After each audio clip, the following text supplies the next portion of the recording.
पता नहीं कौन सी मनहूस घड़ी में मैंने तुमसे शादी करने का डिसीजन लिया था।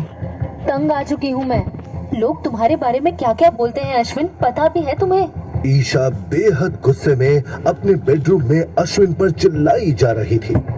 अभी थोड़ी देर पहले ही ईशा की माँ ने ईशा को अश्विन के लिए न जाने क्या क्या कह दिया था। आज ईशा को भी अश्विन से शादी करने के डिसीजन पर रिग्रेट फील हो रहा था। तुमसे बात करने का मतलब है दीवार पर अपना सर फोड़ना। तुम्हें जरा सी भी शर्म नहीं आती ना? खैर, मैं भी किससे बात कर रही हूँ। जो मेरी किस्मत में लिखा होगा वो तो मुझे भुगतना ही पड़ेगा। ईशा थोड़ी देर यूं ही बड़बड़ाती रही और फिर चुपचाप अपने बिस्तर पर लेट गई। काफी वक्त से ईशा और अश्विन शादीशुदा कपल होने के बावजूद एक ही रूम में अलग अलग बिस्तर पर सोते थे। पूरी रात अश्विन की गानों में ईशा का बोला हुआ एक एक शब्द गूंज रहा था। मुझे पता है ईशा, तुम मुझसे काफी नाराज हो।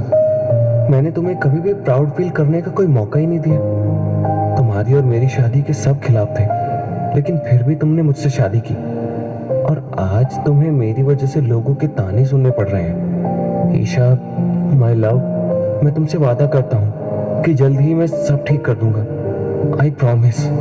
अश्विन पूरी रात खुद के और ईशा के बारे में सोचता रहा। उसे पता ही नहीं चला कब उसकी आंख लगी तो उसने देखा कि ईशा ऑफिस जा चुकी थी। अश्विन अपने रूम से निकल डाइनिंग रूम में आ गया। कहाँ जा रहे हो? बोलो। अश्विन ने नीता की बात का कोई जवाब नहीं दिया। वो बस सर नीचे झुकाए खड़ा रहा। मैं भी किस चीज से बात कर रही हूँ? पता नहीं ईशा ने ऐसा क्या देख लिया तुझमें कि हमारे मना करने के बावजूद उससे शादी कर ली और लाकर बिठा दिया घर में। ईशा की माँ नीता अश्विन को बिल्कुल पसंद नहीं करती थी। वो जब भी अश्विन की शक्ल देखती उसका खून खौल जाता था। वो अश्विन की बेइज्जती करने का कोई मौका नहीं छोड़ती थी।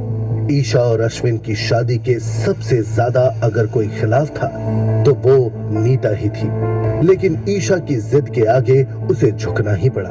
काम का ना काज का, दुश्मन अनाज का। ना इसके मुंह में जुबान है और ना ही शर्म। बस पूरा दिन पड़ा रहता है। ये टाइम से हमारे टुकड़ों पर पल रहा है। आखिर तूने ऐसा कौन सा काला जादू किया था ईशा पर? वो इतनी अंधी हो गई और तेरी जैसे नाकारा और घटिया इंसान से शादी कर ली।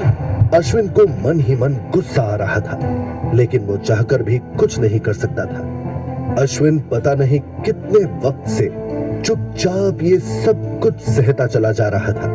इस पूरी दुनिया में उसे समझने वाला कोई भी नहीं था। अपना हर दुख, अपनी हर पीड़ा अपने दिल में दबाए वो जहर के कड़वे घूंट पी रहा था। वो चुपचाप घर से बाहर चला गया। ईशा के दरवाजे पर खड़े दोनों सिक्योरिटी गार्ड भी अश्विन को सलाम नहीं करते थे और ना ही उसकी इज्जत। जैसे ही वो घर से निकला उन्होंने अश्विन की बात करना शुरू कर दिया। यार जिंदगी हो तो इस इंसान जैसी, मतलब पूरे दिन पड़ा रहता है, ना कोई काम है ना कुछ, बस सुबह उठो, खाना खाओ, सबके ताने सुनो और सो जाओ। एक हम है, पूरा दिन धूप में खड़े रहते हैं और फिर भी ढंग का खाना तक नसीब नहीं होता और ना ही ढंग की बीवी मिली। इस साले को ईशा मैडम जैसी खूबसूरत और पढ़ी लिखी बीवी मिल कैसे गई? भगवान भी ना देता भी उन्हीं को है जिसे उसकी कदर नहीं होती। सही कह रहा है। अगर मेरी बीवी ईशा मैडम जैसी होती ना तो उसकी खुशी के लिए मैं जमीन आसमान एक कर देता। और एक ये, इसने ईशा मैडम को सिर्फ दुख के अलावा दिया ही क्या है? दोनों गार्ड अश्विन के पीठ पीछे उसकी बुराइयां कर ही रहे थे कि तभी उन्होंने देखा कि अश्विन सामने से आ रहा था। अश्विन को सामने से आता देख दोनों चुप हो गए। अश्विन उन दोनों को देखे बगैर ही अंदर चला गया। वो अपने रूम में जाने के लिए जैसे ही सीढ़ियों पर चढ़ा, नीता ने आवाज देकर उसे रोक दिया। अश्विन, रिया का फोन आया है, 1 घंटे बाद उसे लेने चले जाना। अश्विन ने नीता की बात सुनकर हाँ में गर्दन हिला दी और अपने रूम में जाने लगा। भूल मत जाना, जैसे बोलना भूल गया है, काम चोर कहीं का। अश्विन नहाकर रिया को लेने जाने के लिए रेडी हो चुका था। वो अपने रूम से नीचे आया, डाइनिंग रूम से गाड़ी की चाबी उठाई और रिया को लेने के लिए चला गया। रिया के बताए एड्रेस पर पहुंचने के बाद उसने कई बार रिया को मैसेज किया। मैसेज का जवाब ना आने पर उसने कॉल भी किया, लेकिन रिया ने कॉल भी पिक नहीं किया। अश्विन पिछले 1 घंटे से रिया का गाड़ी में वेट कर रहा था। आखिर थक कर वो गाड़ी से उतरा और ऊपर बिल्डिंग में चला गया। उसने जाकर फ्लैट की बेल बजाई। तभी दरवाजा एक लड़के ने खोला। हाँ जी कहिए। अश्विन ने कोई जवाब नहीं दिया, वो सिर्फ अंदर झांक रहा था। ओ भाई, अंदर क्या देख रहा है, बोलना क्या चाहिए। अश्विन अभी भी सिर्फ चुपचाप खड़ा था। कौन है राघव? तुम? वो लड़का अभी तक अश्विन के जवाब का इंतजार कर रहा था कि तभी रिया वहां आ गई। रिया अश्विन को दरवाजे पर देखकर चौंक गई थी। तुम जानती हो इसको? हाँ, ये ईशा का हस्बैंड है। ओ, ये वही है जो बस पूरा दिन गूंगा बनकर पड़ा रहता है। राघव प्लीज। अश्विन 1 मिनट, मैं आती हूँ, रुको यहीं। रिया अपना पर्स लेने अंदर चली गई। वहीं राघव अश्विन को ऊपर से नीचे तक घूर कर देख रहा था। वो अश्विन को उसके कपड़ों से जज कर रहा था। I didn't mean to offend you bro, but Raghav इतना कहकर मुस्कुराया। वो आगे कुछ कहता उससे पहले ही रिया वहां आ गई। चलो अश्विन। अश्विन रिया के साथ नीचे आ गया। रिया बहुत गुस्से में लग रही थी। वो बार बार अश्विन को गुस्से से देख रही थी। तुम्हें किसने बोला था ऊपर आने को? नीचे गाड़ी में वेट नहीं कर सकते थे? खुद की तो कोई इज्जत है नहीं, मेरी इज्जत का भी कचरा करवा दो। इतना कहते ही रिया गाड़ी में पीछे की सीट पर जाकर बैठ गई। वो लगातार अश्विन पर चिल्लाए जा रही थी। अश्विन चुपचाप आकर ड्राइवर सीट पर बैठ गया। Good for nothing, you are such a loser. पता नहीं मेरी बहन ईशा ने तुम्हारे जैसे लड़के से शादी कैसे कर ली। उसका टेस्ट इतना खराब कैसे हो सकता है? तुमसे अच्छा तो पालतू कुत्ता होता है, कम से कम घर की रखवाली तो करता है। और एक तुम हो। मैं भी किससे बात कर रही हूँ? अब बैठे क्या हो, गाड़ी चलाओ। अश्विन सब कुछ चुपचाप सुनकर बर्दाश्त कर रहा था। उसने गाड़ी स्टार्ट की और घर के लिए निकल गया। रिया ने अभी उसे इतना इंसल्ट किया था, लेकिन फिर भी अश्विन के चेहरे पर जरा सी भी शिकन नहीं थी। वो मन ही मन स्माइल कर रहा था। बस जो भी बर्दाश्त करना था कर लिया। आज मेरी शर्त का आखिरी दिन था। मैंने उससे वादा किया था कि मैं 10 साल तक कुछ भी नहीं बोलूंगा, बिल्कुल चुप रहूंगा। मैंने अपना वादा पूरा किया।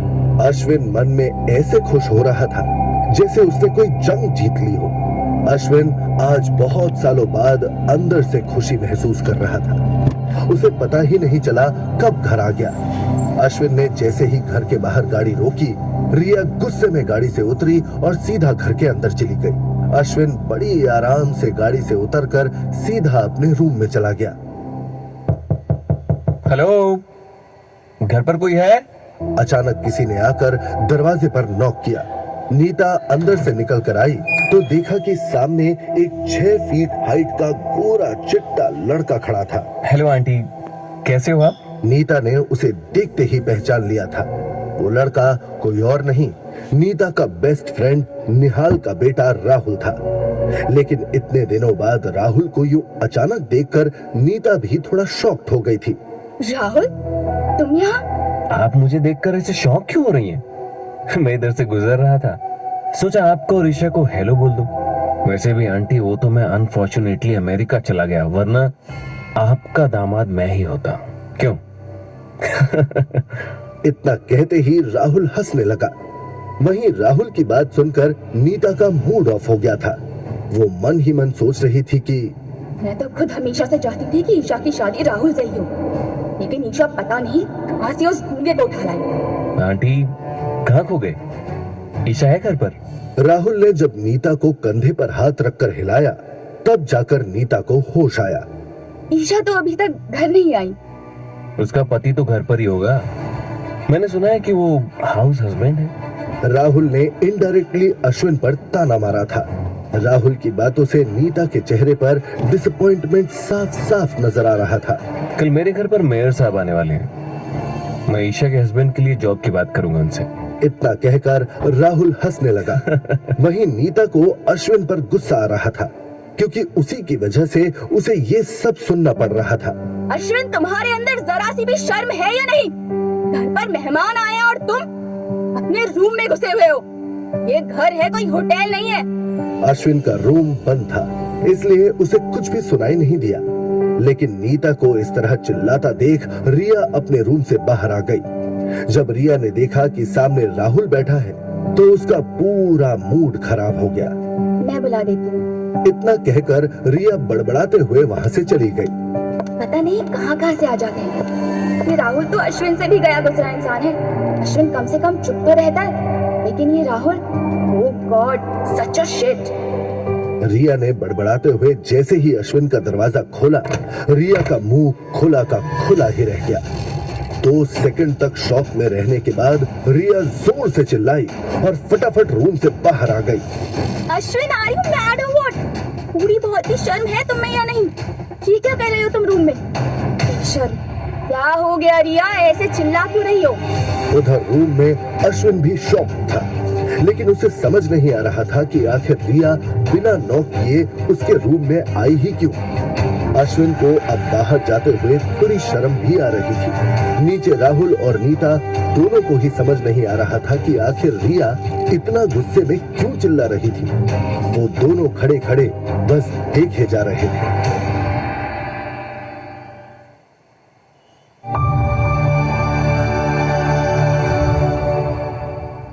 अश्विन सारा दिन अपने कमरे में पड़ा रहता है। ऐसा जमाई तो दुश्मन को भी ना मिले। नाक में दम कर रखा है इसने। राहुल ये तमाशा देखकर मन ही मन खुश हो रहा था। वो यहाँ नीता और अश्विन को बेइज्जत करने ही आया था, क्योंकि वो हमेशा से ईशा से शादी करना चाहता था, लेकिन अश्विन की वजह से ऐसा हो नहीं पाया। आंटी, आप क्यों अपना बीपी बढ़ा रही हैं? मुझे इतना जरूर पता है कि ईशा का पति नकारा है, लेकिन मुझे ये नहीं पता था कि वो आप लोगों पर बोझ भी है।